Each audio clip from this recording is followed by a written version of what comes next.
What's up guys, Ryan here. So this is part 3 of a quick Amazon merch mini series. So in part 1 I showed you how to validate niches before you decide to spend time like designing and uploading, just to make sure that they're in high enough demand with low enough competition so that you're not like, if it's way too saturated, you won't get any visibility, right? So no matter how good your design is, you're not going to get any sales. And if it's not in high enough demand, you're not going to get any sales anyways because you're selling something that nobody's looking to buy, right? So that's important. And in part 2, I showed you how to use Merch Informer and Merch Titans research tools to find niches. You can skip that part, not required, but if you are willing to spend a couple bucks a month, they're both subscription based, relatively cheap.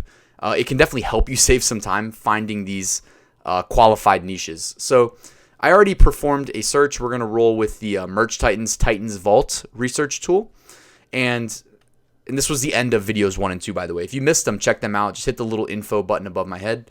But I'm going to click this Treble Maker shirt. This is kind of funny. Like they're targeting piano as their keyword. So piano t-shirt, pianist, vintage tee.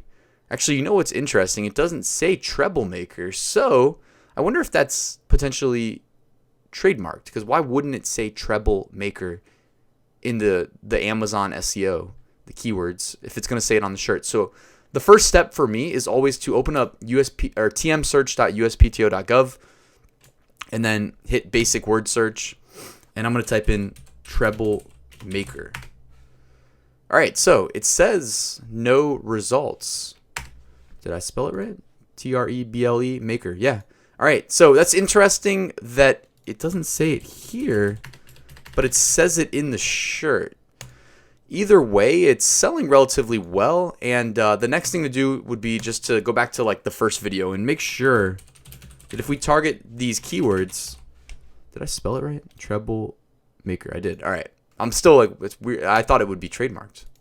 Search t-shirts. 292 results. So going back to my first video, if anything under 500, I like that range. So I think this is definitely worth pursuing. So why I kept saying that I thought it was trademarked is because sometimes what people will do, and I advise strongly against this, is you can put words in a design and Amazon's detection may not pick them up. Like, I don't think the image recognition is on that level where it's reading words out of the designs and then checking the words in your PNG file against USPTO. But if Treble Maker was trademarked, but they didn't say it anywhere in the listing, you could, in theory, get past the trademark protection. But then again, you're going to have keyword targeting troubles, but because you can't type it over here if it's trademarked. Anyways, this is not trademarked, so we should be good to go.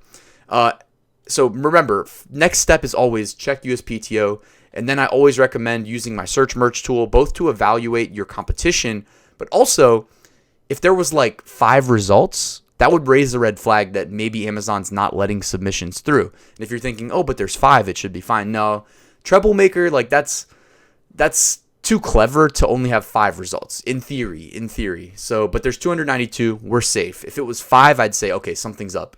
And then just to round this out, I have my m.psd Amazon merch template opened up in Photoshop here.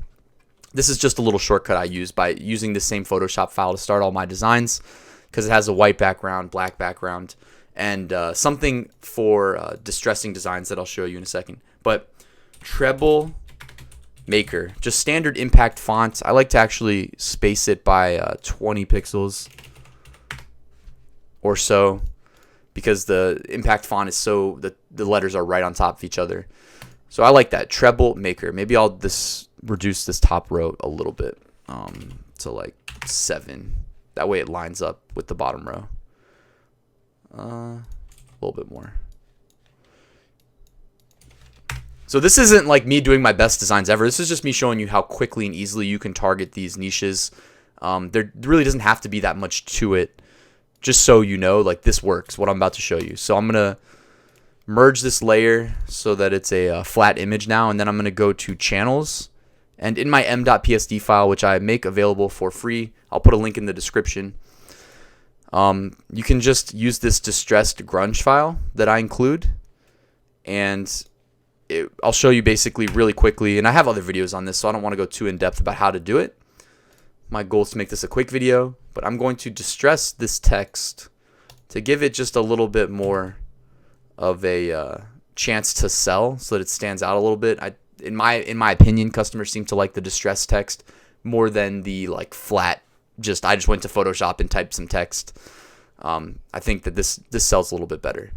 So just like that, I've got a design that I think would sell very well, potentially. Again, it all depends. But with Amazon merch too, now that they leave your designs up for a full year, and if it doesn't sell, then they get pulled, I'm kind of a fan, kind of not a fan. Like, ever since I had the Merch Titans automation and I can re-upload easier, I kind of would rather them be on merch for 2 or 3 months. That way, if they fall off, I can just replace. But either way, it's like, with Amazon, it rewards sales history with higher organic rank. So remember, like, just because you don't get a sale immediately might be a function of visibility. It's just not getting visibility. But if it, somehow does get that first sale, it'll start to climb the ranks because now Amazon sees that it sells. And then if it gets a second sale, it's going to keep pushing, And your rank is all relative to the other products selling on those keywords. Keep that in mind. Relative is important. If they're outselling you, like even if you're getting 5 sales a day, if everybody else is getting 10 sales a day, you're still getting pushed back.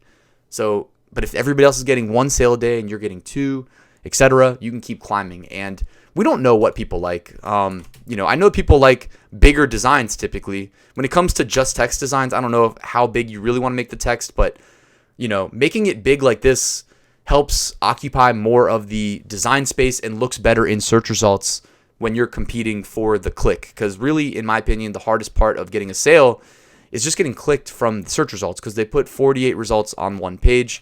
So keep that in mind when you are designing. And yeah, that's it for this video and this mini series, guys. Thank you. If you enjoyed it, hit that like button. If you're new here, please consider subscribing. If you have any questions, comments, feedback, hit me up below, and I'll see you at the next one. Passive Income School is open. Enroll now at RyanSmethod.com. Thank you.